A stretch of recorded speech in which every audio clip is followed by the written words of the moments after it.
First of all, again, the definition, an automorphism of a group G is an isomorphism from G to itself. So all those properties of isomorphisms hold one-to-one onto an operation preserving.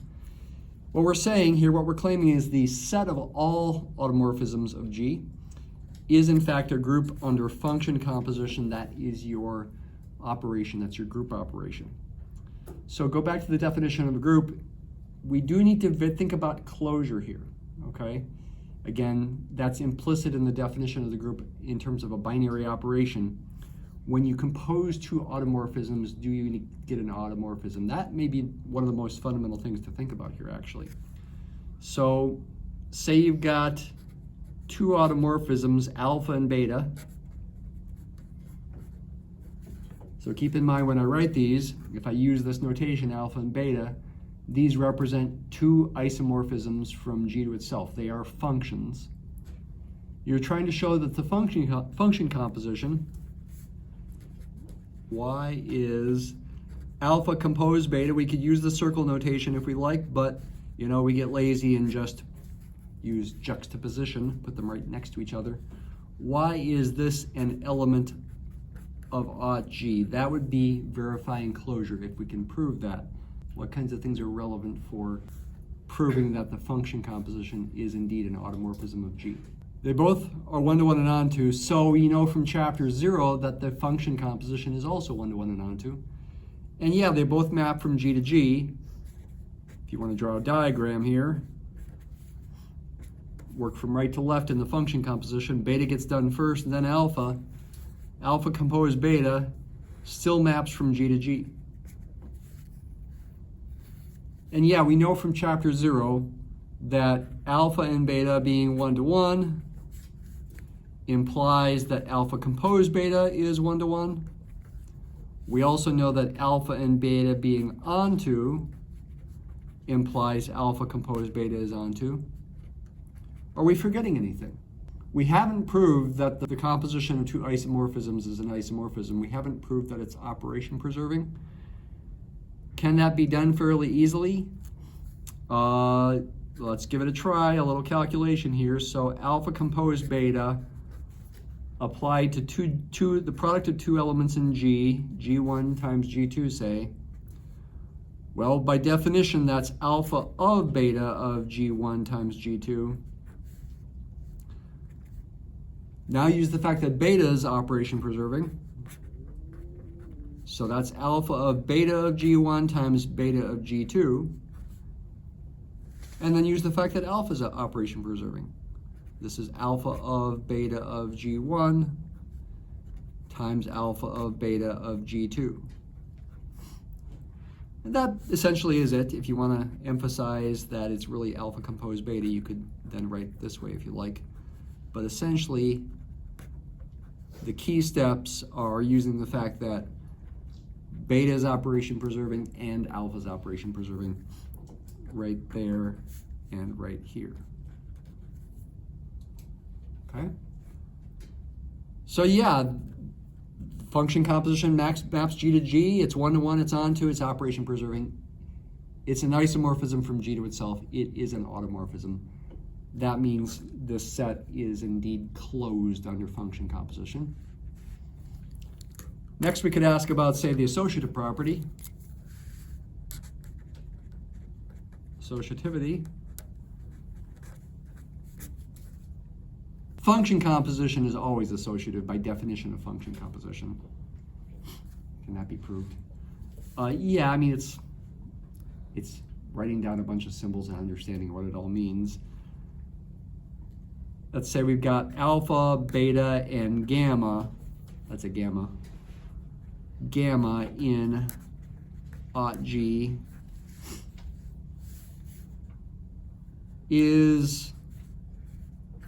doesn't matter where we put the parentheses in these function compositions here. I have mentioned function composition is always associative, but maybe I didn't actually prove that before. Maybe we should think about that. There's going to be a lot of symbols and a lot of parentheses here. So alpha, beta of gamma, or composed gamma, applied to some element G, what is that by definition? Think about it here. You're composing alpha and beta first, and then you're composing that with gamma. You've got two functions here, alpha, beta, and gamma, that are being composed. By definition of function composition, that's alpha, beta of gamma of G. But hey, that function, alpha, beta, is itself a function composition. That's alpha of beta of gamma of G. Is that confusing? It's just it's the right way of thinking about it. That's the key thing here. Yes, you've got three functions, alpha, beta, and gamma. When you write this expression here, you're imagining you've already composed alpha and beta, although we don't really use that until the end. And you're composing that function with gamma. What does that mean? It means alpha, beta of gamma of this little g. But now we think about composing alpha with beta applied to this element of capital G. This whole thing is an element of capital G because it's an output of gamma. Little g is in capital G. I'm composing those two functions. What is that by definition? It's alpha of beta of whatever's inside this big set of parentheses there. That's this. If I do it the other way around,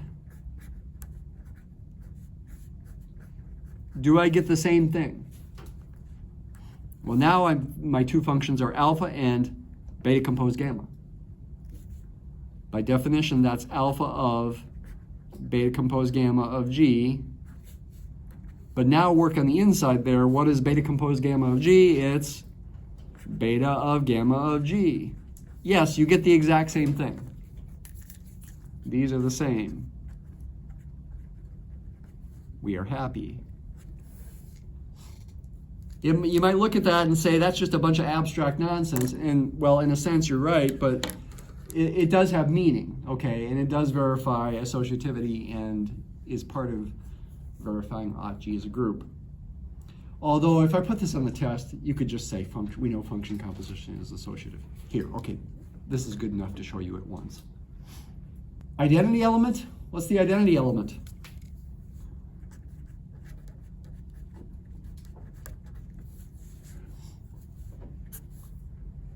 What's the identity element? Is this a hint? Maybe I should call it epsilon. Define epsilon of G to be what? G. That's called the identity map. Identity map. It maps every element of capital G to itself. Why am I writing this down?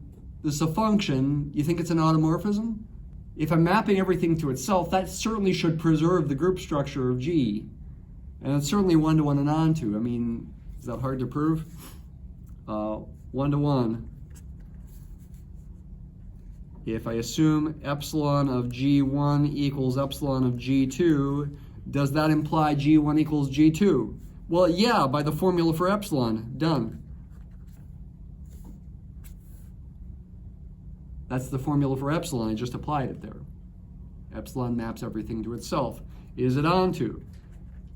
Given little g and capital G, oh yeah, epsilon of little g equals little g. Done.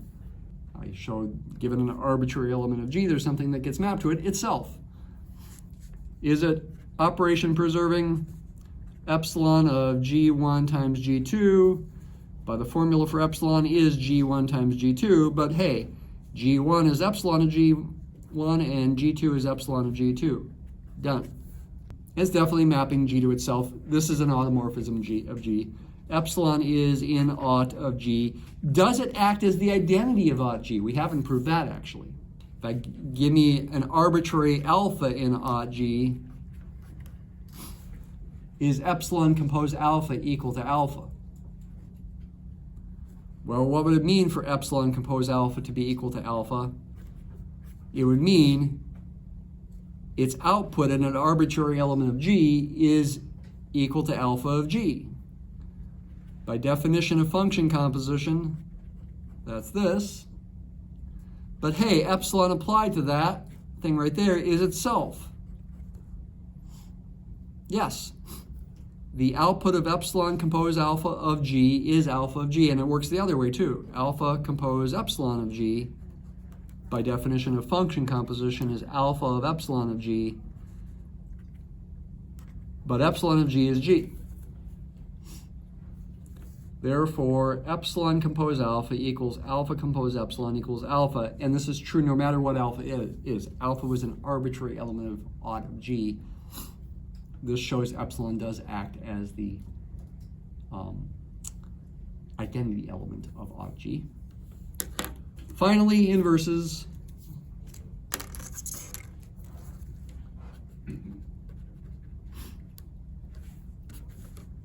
Give me something in odd of G, what's its inverse?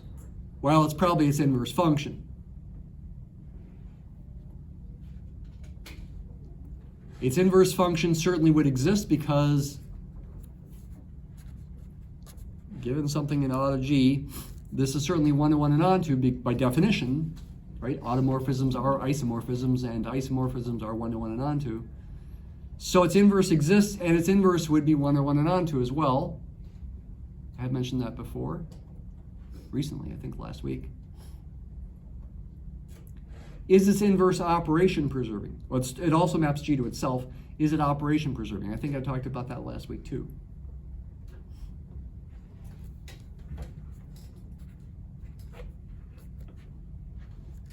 Alpha inverse of G1, G2, does it equal, put a question mark here, this is not a proof, right? Don't put question marks like this in proofs.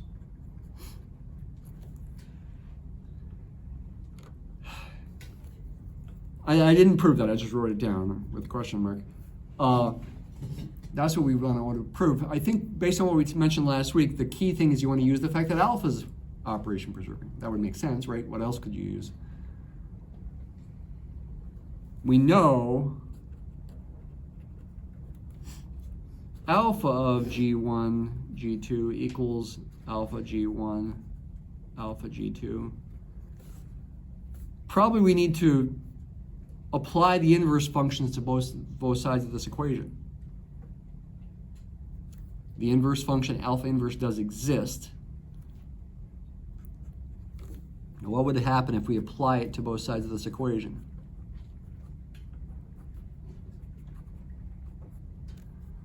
We would get this.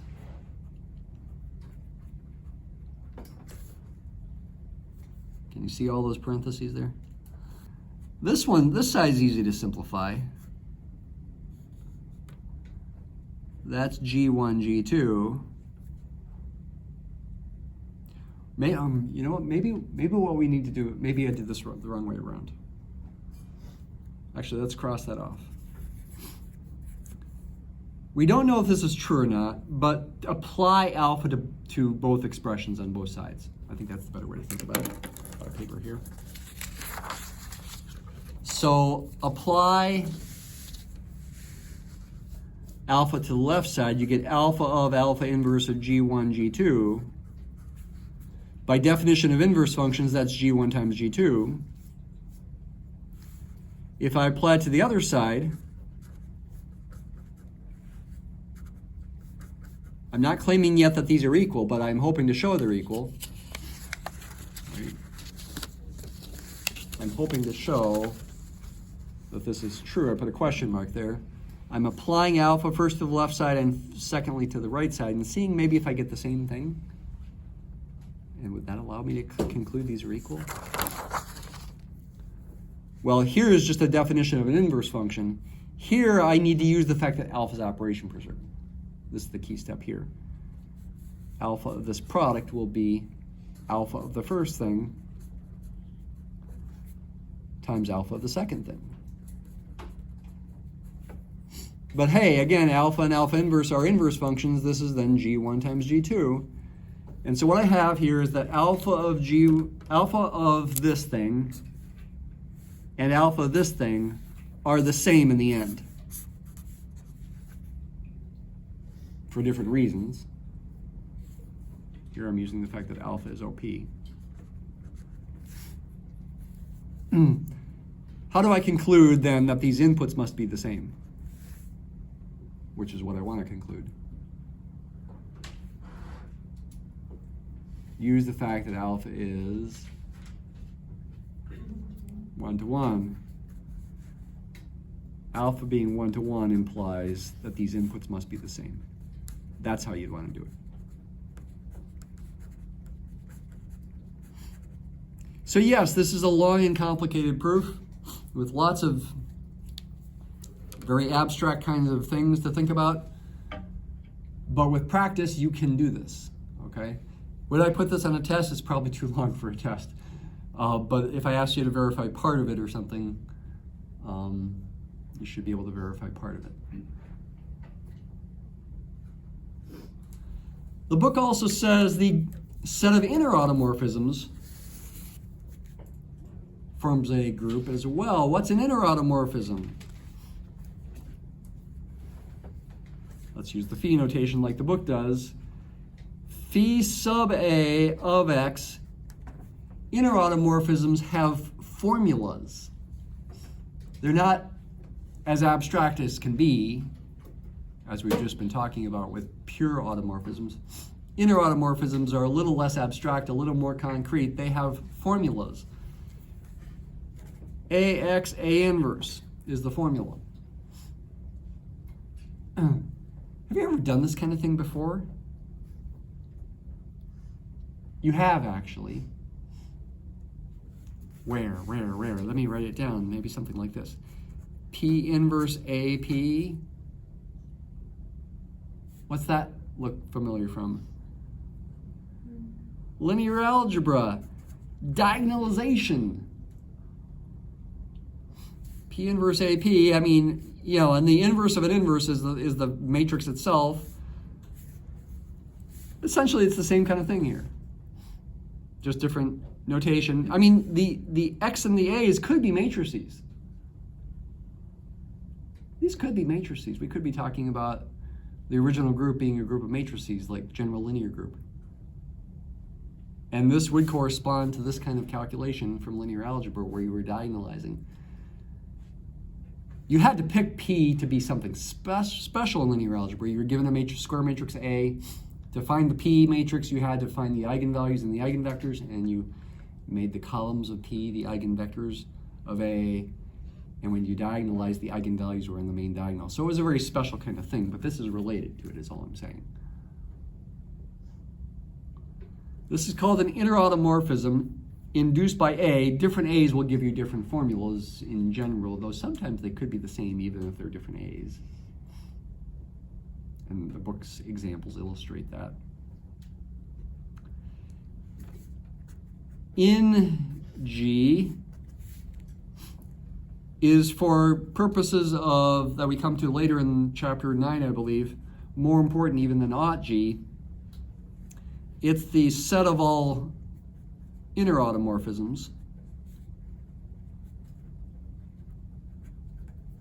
of G. And the claim is this is also a group under function composition. Just like ought G was.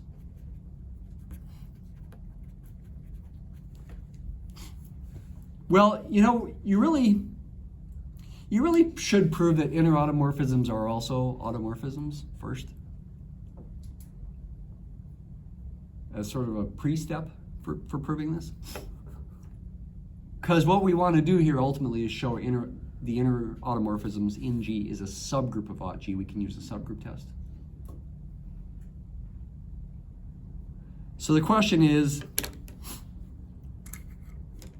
this truly an automorphism? Does it map G to itself? Is it one-to-one onto an operation preserving? Well, clearly it maps G to itself. Okay, I'm given the G. A is an element of G. When I'm writing this formulas down, I'm assuming X is an element of G. the output of this function, no matter what x is also an element of G, by closure of G is going to be an element of G. So this certainly maps, phi sub A maps G to itself. Is it one-to-one? If phi sub A of x1 equals phi sub A of x2, does that imply x1 equals x2? Well, I'll use the formula.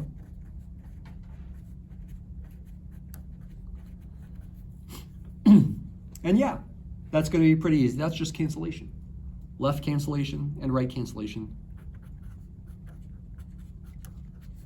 by cancellation. Really, it's two kinds of cancellation, left cancellation and right cancellation, right? If you wanted to show steps to prove the cancellation there, by the way, it's not hard. I mean, effectively, you cancel the A's on the left by multiplying on the left by A inverse. And you cancel the A inverses on the right by multiplying on the right by A. So this proves that phi sub A is one-to-one. Is it onto? Given, oh, call it y in capital G, does there exist an x in capital G that gets mapped to it under phi sub A? Well, we're just doing a little scratch work here. What would that be equivalent to? That would be equivalent to A times x times A inverse equaling y. I'm wanting to know what x is. What x would it have to be? Well, essentially just solve this equation for x. It's not really cancellation. Left multiply on both sides by A inverse to get this equation. Right multiply both sides by A to get this equation. Kind of similar to what you did in linear algebra. When you knew D equaled P inverse AP, that was equivalent to saying A equals PD P inverse. Those are equivalent equations.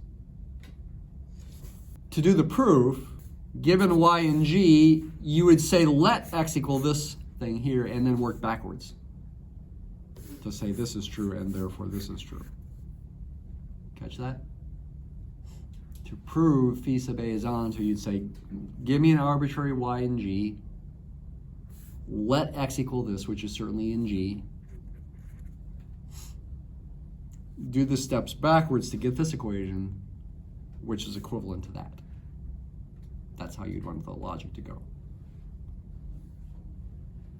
Finally, is phi sub A operation preserving? It must be related to its formula. What's phi sub A of x1 times x2? It's A times x1 times x2 A inverse. Okay, what do you do with that? Well, maybe we should do the other thing we want to show it's equal to as well. Phi sub A of x1 is A x1 A inverse. Phi sub A of 2, phi sub A of x2 is A times x2 A inverse. See something kind of magical in the middle there? Use associativity now. If you want to be extra picky about showing steps, that's E, identity. There we go, we got the same thing. So, all those steps are the pre-work to showing N of G as a group under function composition. All these steps are really to show phi sub A actually is an automorphism. So now all we have left to do is show it's a subgroup of auto G. Use a subgroup test. The set of linear automorphisms by definition is non-empty, right? Because G is non-empty, give me any A and G, I can certainly define an inner automorphism phi sub A. Certainly non-empty. Clearly non-empty. This really is clear. What? Should we try the one step or a two step subgroup test? Well, two steps is always a little easier.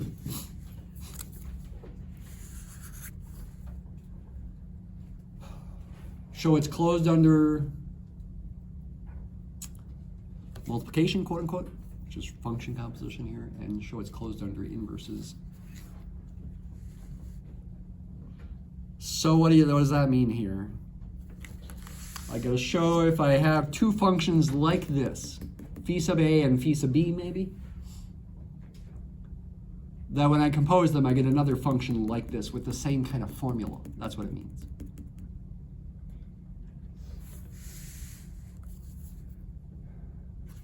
I've got a phi sub a and a phi sub b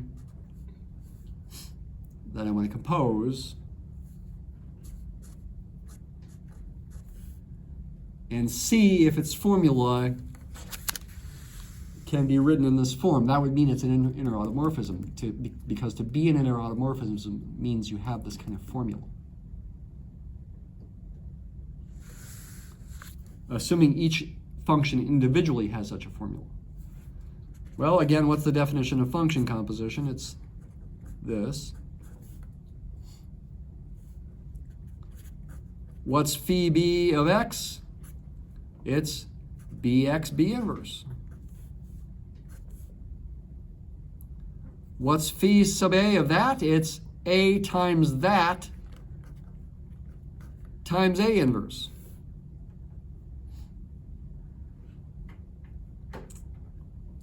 I'm trying to show that this composition has the formula something times x times the something inverse. Hey, it's looking a little promising. Something times x times, wait a minute, is that the something inverse?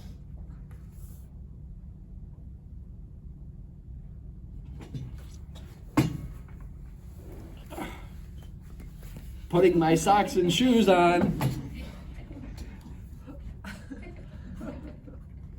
Yeah, sock shoes property. It is the something inverse. Done.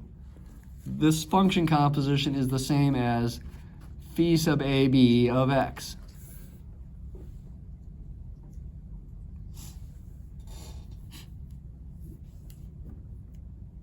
That does it. That proves it's closed under function composition. I got two functions that are inner automorphism, and I compose them. The result is an inner automorphism. It's got the right kind of formula. What's left then is inverses. If I've given a phi sub a, which is an inner automorphism, it's an inner automorphism. That means it's an automorphism. So it does have an inverse that's also an automorphism, because we already know aut of G is a group. Question is that inverse function an inner automorphism? Is it phi sub something? Got a guess as to what the something should be? Here's a little hint, it involves A. How about A inverse? Oops, that equation doesn't make sense. I forgot to get my inverse on this side. Claim the inverse of phi sub A should be phi sub A inverse. How would you prove that? Well, phi sub A inverse as an inner automorphism certainly exists. Question is it the inverse function of phi sub A? Well, compose them and see if you get the identity. Is the identity in here? We didn't really verify that. I just mentioned verifying it was closed. It was non-empty. Maybe phi sub E of x? Is that the identity? Its formula would be EX E inverse. E inverse is E. Yeah, this simplifies to x, which is epsilon of x. Yes, it's the same as the identity in aut G. Phi sub E is epsilon from the group aut G. It's the same identity mapping. if I compose these functions, phi sub a and phi sub a inverse of x, do I get the identity mapping? It's all a matter of knowing what you need to do. Understanding abstract concepts clearly enough that you know what you need to do. That's the hard part.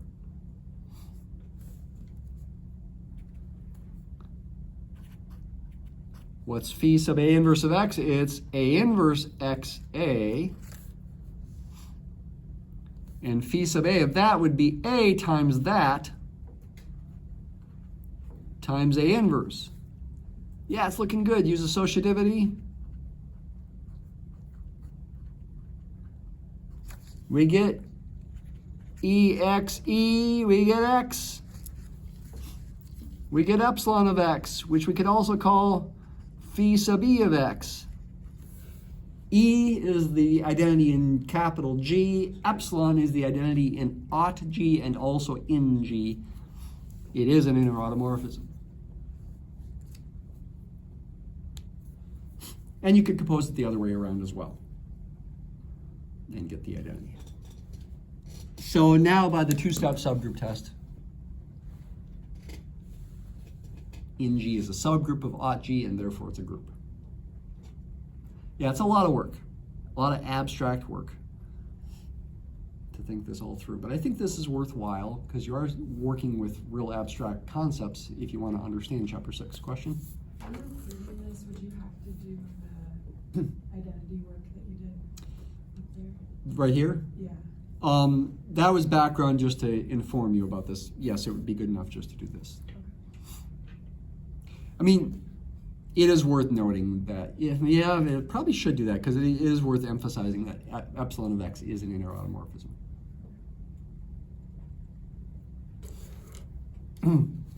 For the rest of the class, let's continue in Chapter 6,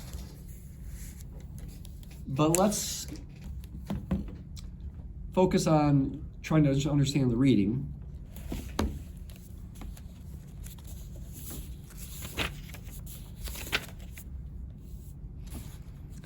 There are examples that we're studying, and then there's a couple abstract theorems that are stated and proved.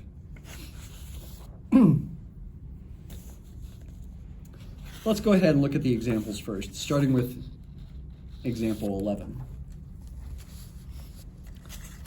So the goal here for the rest of class today is to work through some of the examples and theorems and proofs near the end of Chapter 6.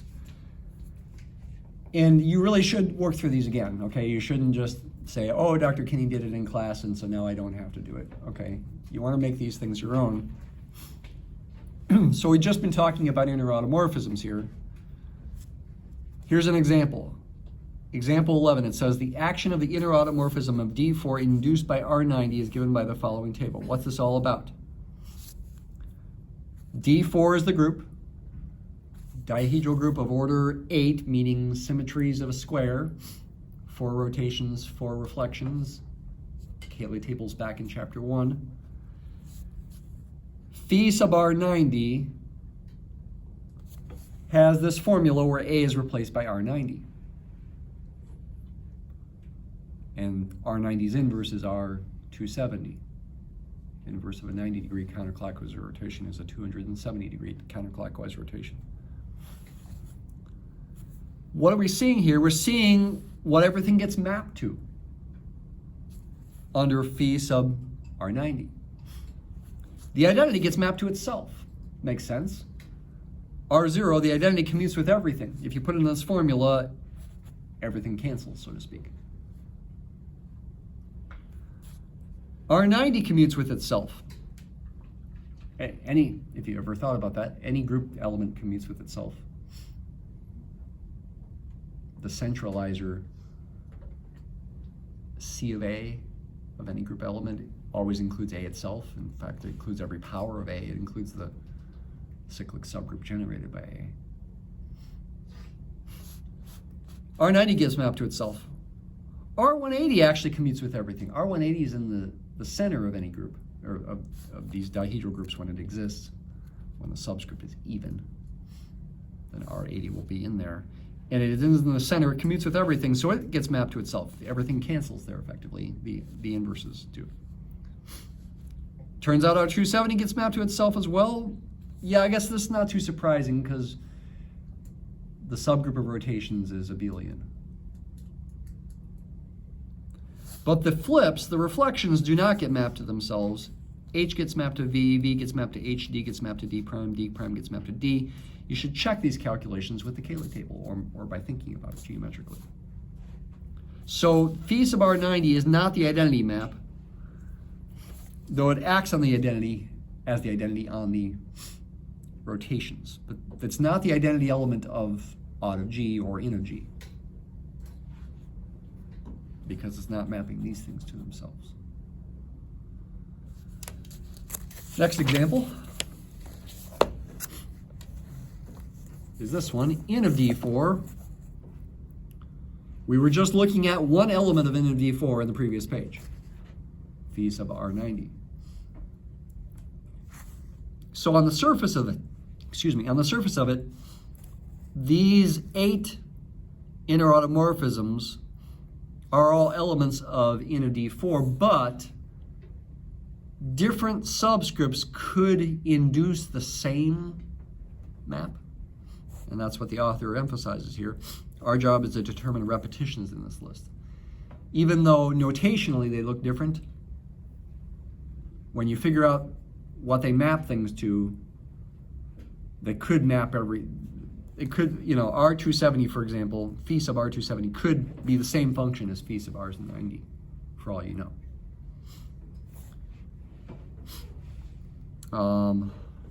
Since R180 is in the center, it commutes with everything, it's going to be the identity map. This thing is always going to give you X. So phi sub R180 is the same as phi sub R sub 0. It maps everything to itself, just like that does. With a little bit of tricky calculation here, phi sub R270 is the same as phi sub R90. R270 is the same as R90, compose R180. Also use sock shoes. R180 commutes with everything, so you can cancel the R180s there. And get this, these are the same function. Different formulas seemingly initially, but it simplifies the same thing. They're saying you should verify these facts as well. So in fact, there's only 4 distinct automorphisms in n of D4. These 4, because you've got repeats. N of D4 is a group of order 4. Is it abelian? You'd have to look into it. Is it cyclic? You'd have to look into it. Actually, let's skip example 13. I mean, you can study it if you want. Maybe we'll talk about it more some other time. Example 14, out of Z10. Z10 is a group, right? It's the group. Elements are 0 through 9 under addition mod 10, cyclic group of order 10. Your standard prototype of a cyclic group of order 10. Out of Z10 is the group of automorphisms of Z10. We want to compute it. What does that mean? We want to figure out what are its elements. In Z4 sounds easier, right? Because you got formulas. Ought, every inner automorphism is an automorphism, but evidently not vice versa. There are automorphisms that might not be inner automorphisms. Ugh. And actually, yeah, if your group is abelian, if G is abelian,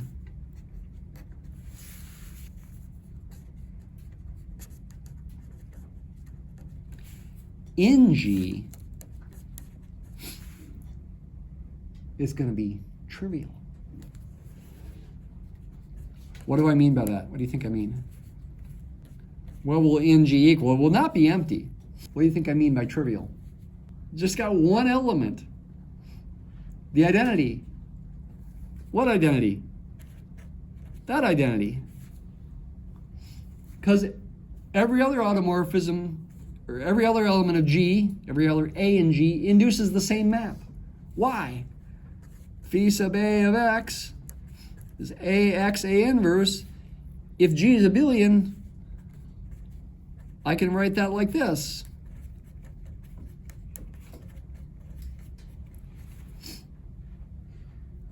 It's the same map, no matter what A is, if G is abelian. So in G is trivial when G is abelian, but ought G is not necessarily trivial. I mean, we're trying to figure out of Z10, and Z10 is abelian.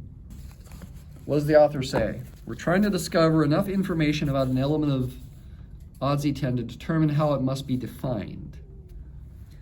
Because Z10 is so simple, it's not difficult to do. Well, maybe that's a little bit of an exaggeration because this is difficult when you first think about it. To begin with, observe that once we know alpha of 1, we know alpha of k for any k. Why? Because you're assuming alpha is an automorphism, so you're assuming it's operation preserving. K is an element of Z10. It equals 1 plus itself, k times. That's a typo there.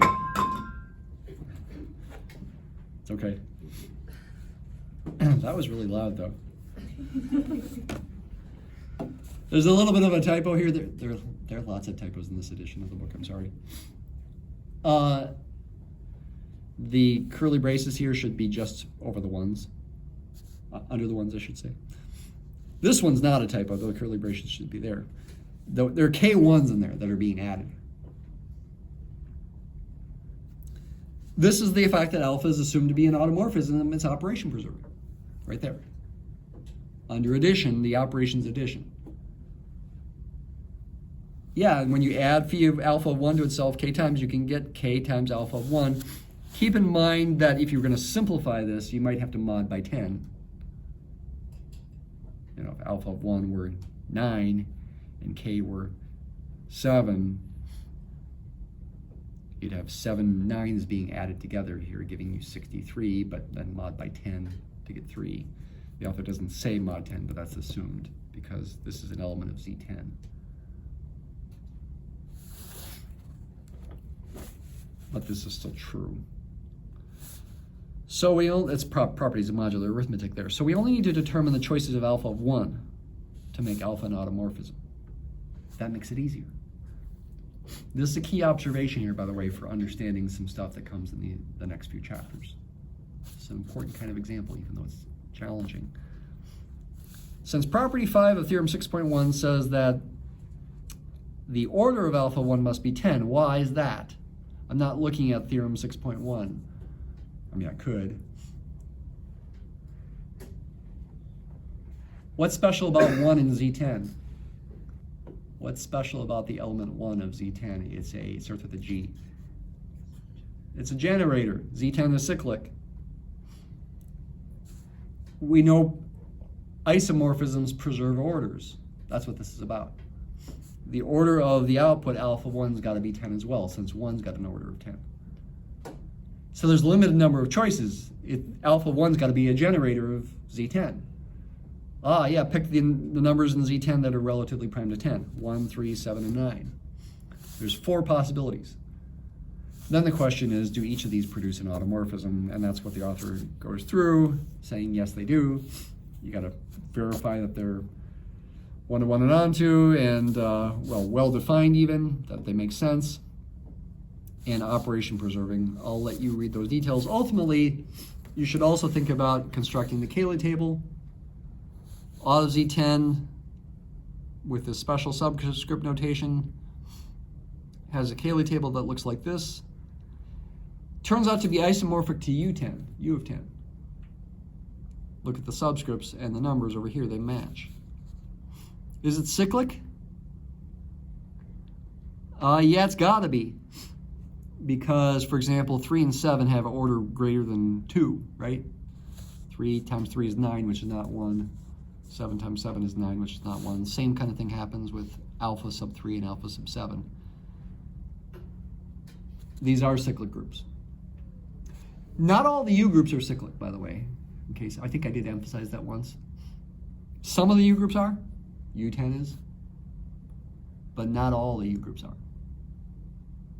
And this is an example of a more general theorem. Aut of Zn is isomorphic to U of n.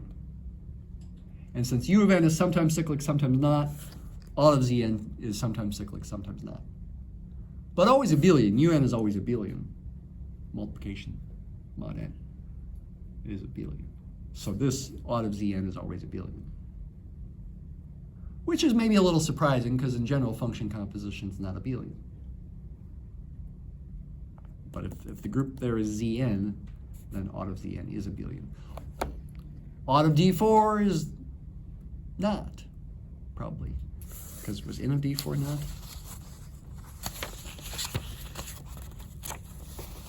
Well, oh no, it had 4 elements. N of D4 was, at the moment we don't know anything about n of Dn for an arbitrary n though. Last thing to just take a few minutes to look at is Cayley's theorem. We don't really use this theorem a ton after this point, but it's worth mentioning. Every group is isomorphic to a group of permutations. It's kind of a weird theorem. Every group, no matter what group it is isomorphic to some group of permutations. What's the consequence of this? The consequence of this is that, in theory, we could study group theory completely only by thinking about permutation groups. That's the consequence of this. Permutation groups are rich enough to encompass all of group theory. But we don't really use this theorem because we don't really do that. We could, but we don't really do that. When Galois, back about 200 years ago, was first thinking about groups, and he did use the word group, though he didn't do group theory as we're doing it, he was thinking about permutation groups. So this is kind of, even though it's got Cayley's name to it, it's kind of justifying what Galois did in calling that group theory. Let's just look at the proof for 1 minute. What's the strategy? Let G be any group, finite or infinite. We must find a group G bar of permutations we believe is isomorphic to G. Well, that sounds like an impossible task. Amazingly, it's possible, but abstract. What do? G bar is the set of all functions from G to G defined by formulas like that. Weird. First question is, are these permutations? Second question is, do they form a permutation group? When you compose them, do you get another permutation like this with this kind of formula? Third question is, why are G and G bar isomorphic? That's the overall strategy. It's abstract, but I think it is worth wrestling with, okay? Have a good day.